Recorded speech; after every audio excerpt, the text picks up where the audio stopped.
May naganap palang mga kapagkainan-kainan diyan sa sa Malacanang.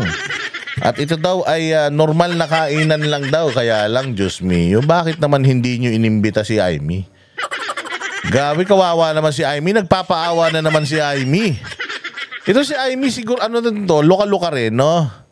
Loka-loka rin si Aimee. Alam mo, porket mag-i-eleksyon, nagpapaawa. Alam talaga nito ni Aimee, politiko talaga to na kupal eh. Oh, mabibisto siya dito, mga bossing. Mabibisto siya dito sa video na to, panoorin niyo. Sabi niya, uninvited daw siya.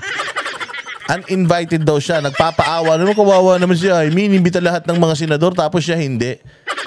Pero ibibisto siya dito ng mga kasamahan niya. Panoorin ninyo itong naganap na malupit na hapunan kasama ang pamilyang walang silbi sa Pilipinas. Ang first family, Marcos, at nag-invite daw ng mga senador. Kumain daw sila at nagkwentuhan. Wala daw halong politika. Wala daw politika. Sige. Sige, maniwala tayo. Ito, play natin.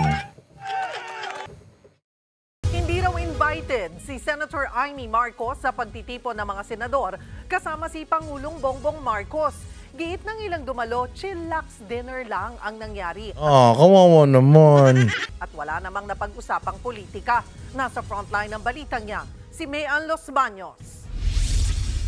Kasamang naghapunan nitong Lunes sina Pangulong Bongbong Marcos at First Lady Liza Araneta Marcos ang 18 senador at kanilang mga asawa sa Bahay Pangulo sa Malacanang. 18.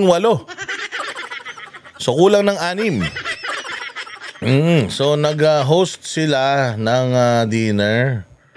Kasama ang mga asawa at saka mga senadors sa Malacanang. Ano kayang ulam nila? Baka baka 200 course meal yan 3 araw na, hindi pa tapos yung hapunan kasi mayaman daw yung nag-imbita mga Marcos. Ibinahagi ng First Lady ang mga litratong yan sa kanyang mga social media account. Pa-dinner pa kayo? Wala na makain yung mga constituents nyo, pa-dinner pa kayo? Ginagawa ba ni PRR dito nung siya presidente? Tanginan yan. Kung ako ang senador, di ako pupunta rito. Tangina, pera ng taong bayan yan, nilulunok ninyo, kinakain ninyo. Ang sasarap ng pagkain nyo, tapos yung mga tao sa labas nagugutom. Oy, alam nyo ba si PRRD pagka nagpapakain ng mga pinapakain niya, munggo, bulad, tuyo, miswa, laswa. Hindi, ganun ang pinapakain niya noon. Kasi sabi nga daw niya, kinukwento to sa amin at hindi napapagod si Doc Lorraine Badoy na ulit-ulitin tong kwento na to. Sabi niya, ito lang ang pagkain natin na okay na yan. Ang hirap naman kasi hindi natin pera yung ginagamit natin Ang pera ng taong bayan yan. Siyempre, sa labas marami nagugutom. Tapos dito kakain tayo na masarap. Pangit naman yun, sabi niya. So, okay na to. May mga sweldo naman kayo. Kung gusto nyo, kumain kayo sa labas kung hindi kayo masaya sa pagkain dito. Pero ito lang pagkain natin.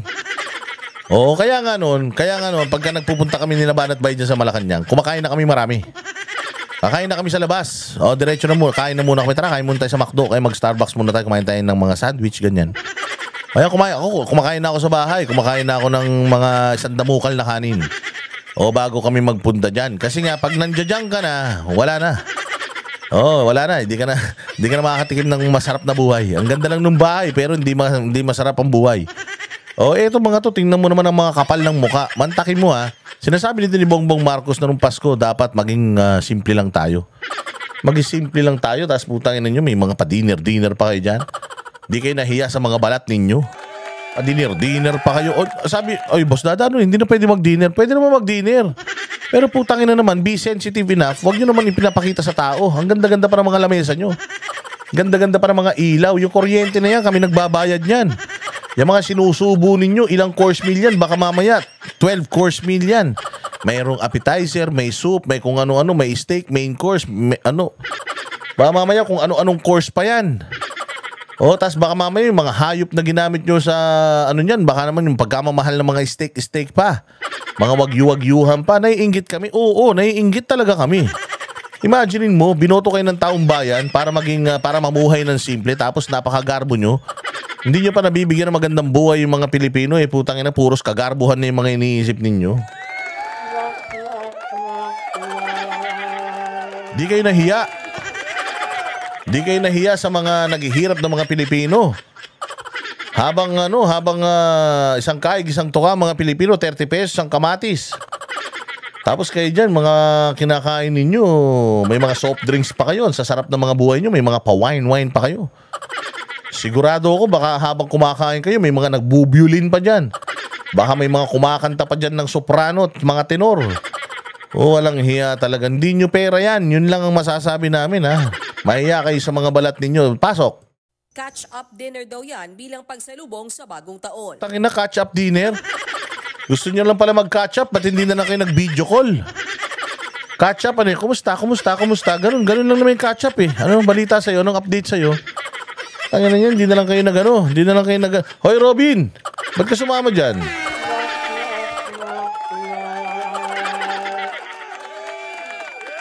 Robin, dad, di ka sumama dyan. Baka mamaya may baboy yung pinakain dyan, di mo alam. Walang hiya naman talaga. Hindi, I mean, yes, this is a normal thing. This is a regular thing. Pero siguro naman, maganda naman, Lisa Marcos. Maganda naman, medyo delikadesa naman. Sana hindi mo na pinopost yung mga ganito. Kasi itong mga pagpo-post mo ng ganito, pinapakita mo lang sa taong bayan na kaisa mo ang mga senador. Neck mo. Nagpa-plastikan lang kayo lahat dyan. For all I know, kunyari, nagkakabeso-beso kayo dyan, pero nagmumurahan kayo at the back of your mind. Annalisa Mutlak, sana naman kaya mabuhay ka. Walang hiya. Yung mga ganito, dapat ginagawa nyo na lang to sa sarili niyo. Hindi nyo na sana to pinopost-post na ganyan. Kaya late post nyo. Halimbawa, next year nyo na i-post. Ito si Lisa Marcos, masyadong maepal. Inuna mo pang pagandahin yung social media mo kaysa yung pamamalakad nyo sa bansang Pilipinas. Utang ina, saan ka makakita? Nasa gitna pa siya. Kala mo siya presidente. Kapal ng mukha mo. Pwede naman kayo magtabi ni Bongbong Marcos dyan sa upuan na yan, pero puta, mag-isa ka pa talaga. Anong ibig sabihin yan? Ikaw ang presidente ng Pilipinas? Walang hiya. Ayon mo sa itsura mo yung yung inaasal mo. Ito naman si Bongbong, napaka-under. Tayo na maging statesman ka naman. Dahil kaya ka nga daw nila binoto eh. Yan nga daw ang kaibahan mo kay Duterte. Statesman ka eh, siya hindi. Pero gampanan mo naman na maayos yung trabaho mo. Yung na nga lang eh. Pagpapicture na ka, syempre ikaw presidente, ikaw nasa gitna, hindi yung asawa mo. Nagkasya nga si Heart Evangelista at saka si Villar sa isang upuan. Mano ba naman nagkasya kayong dalawa diyan, payat-payat nyo pareho? Hindi ba? Napaka charot-charot ninyo, ha? Kapansin-pansing wala sa litrato ang ate ni PBBM na si Senator Amy Marcos. Anya, hindi siya dumalo dahil hindi naman daw siya... Jesus, pagtangin na, nagpaawa na naman to si ating manggagamit po, Chaya, pati ba naman itong na to, Amy?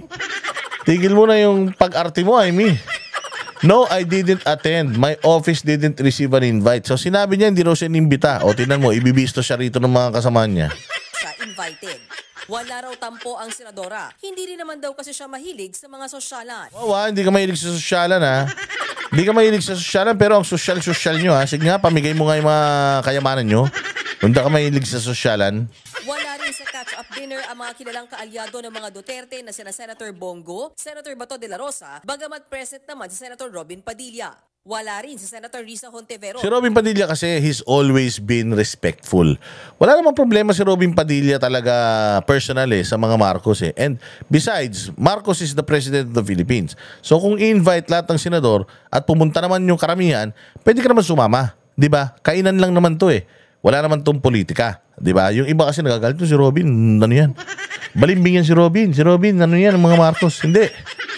Respectful si Robin. Kahit kanino, kahit kaninong tao, kahit sino ka, ire-respeto kanya ni Robin. Walang masamang ginawa ang mga Marcos kay Robin. Kaya sinusuporta niya yung mga ganito. Pero kita niyo naman, si Robin Padilla, nagsasalita yan kapag mayroong mga injustices, may mga paglabag sa karapatang pantao, kapag nakikita niya na mali. Yun ang importante sa lahat. Kayang banatan nito ni Robin ang administrasyon kasi walang hawak ang administrasyon sa kanya. Hindi katulad ni Erwin Tulfo, ni Rapi Tulfo. Mali.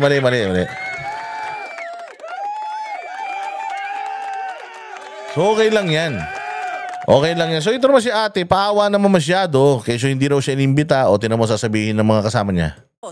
Habang si Senator Grace po present daw sa dinner pero wala sa picture dahil na late siya.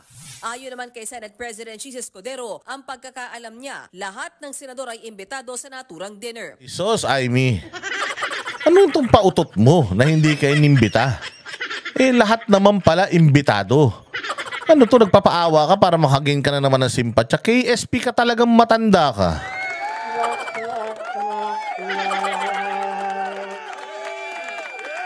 Napaka KSP mo. Umaarte ka, Amy Marcos, na gusto mo na naman makakuha ng simpatya. Kaya ayan, kung ano-anong pinapakalat mong balita.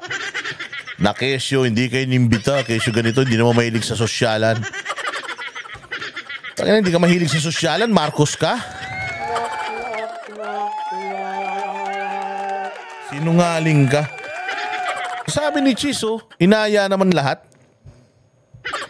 Hindi lang nakatin yung iba. Sabihin mo na kasi, hindi ako nakatin, busy ko.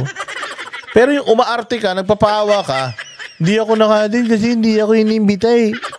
Anak ng tinapay, hindi ka nga imbitado sa DSWD pagbibigay ng mga ayuda, nandudun ka eh.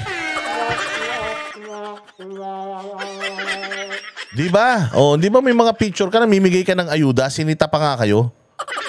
O, pagka hindi ka imbitado, pagbigay ng ayuda, kahit hindi ka imbitado, ayaw ng mga taga DSWD nandudun ka pa rin. Pero pagka ganito, inimbitahan ka naman, ayaw mo. Kapal ng mukha nito. Sinungaling ka masyado. O katulad sila Bato, sila Bongo. O talagang di pupunta yan. Banas yan eh. Ang hirap naman nun, ako si Bato, tapos pupunta pa ako niya, kakainin ko yung pagkaihinanda ng mga demonyo. Hindi ba? Alam ko naman na ang Bato, ang Bongo, tinitira na itong mag-asawang ulul na to eh. Ba't pa sila pupunta dyan? Di ba patay gutom ba sila? Kaya naman nilang kumain sa sarili nila eh. O ito lang naman yung mga senador na ewan ko. Tangina, sabik na sabik sa mga ganito. Baka nangangarap din sila na maging presidente sila ng Pilipinas balang araw. Pwera lang si Robin Padilla. Kasi si Robin Padilla, talagang ano lang yan. Very courteous lang talaga yan at very respectful. Walang masamang tinapay sa kanya. Basta sa kanya, pag mali, babanatan niya yan. Pag wala namang ginagawa sa kanyang mali, okay naman, okay lang din sa kanya yan. So, doon ako bilib sa kanya.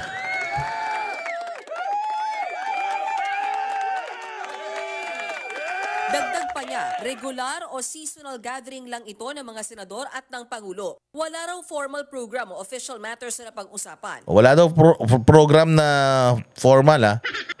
Wala rin daw official, wala rin daw pinag-usapan ng mga official na mga bagay ha. Chillax dinner lang. O, sige, sabi ni Escudero tinan mo.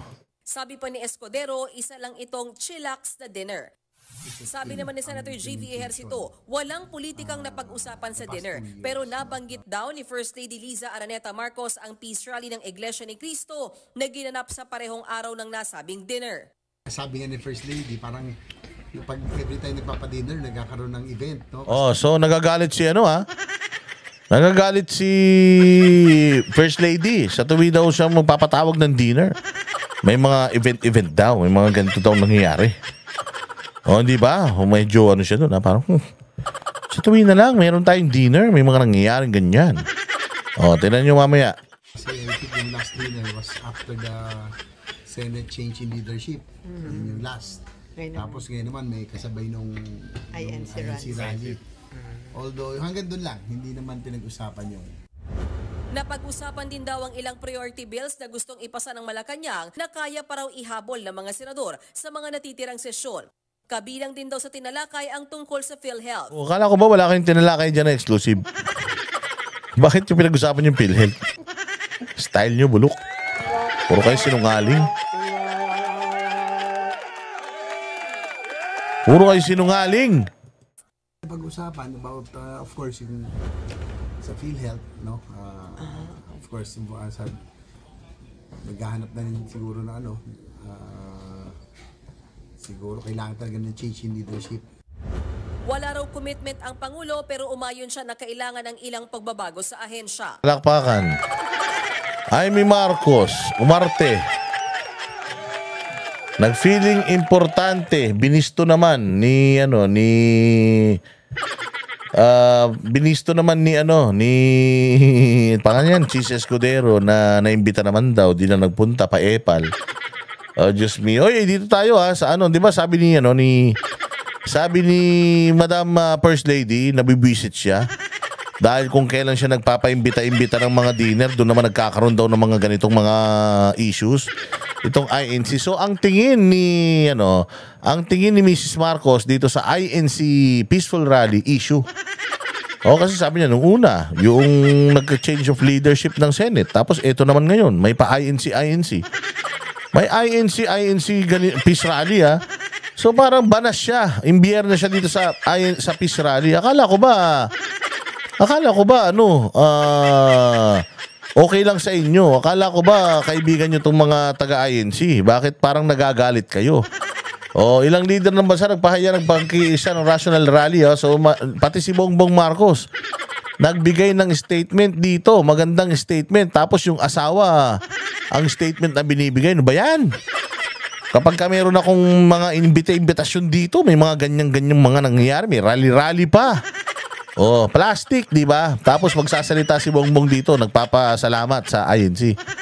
So kanino ka maniniwala? Tapos sabi ko nga sa inyo, si Bongbong matino-tino pero yung asawa parang may hablig.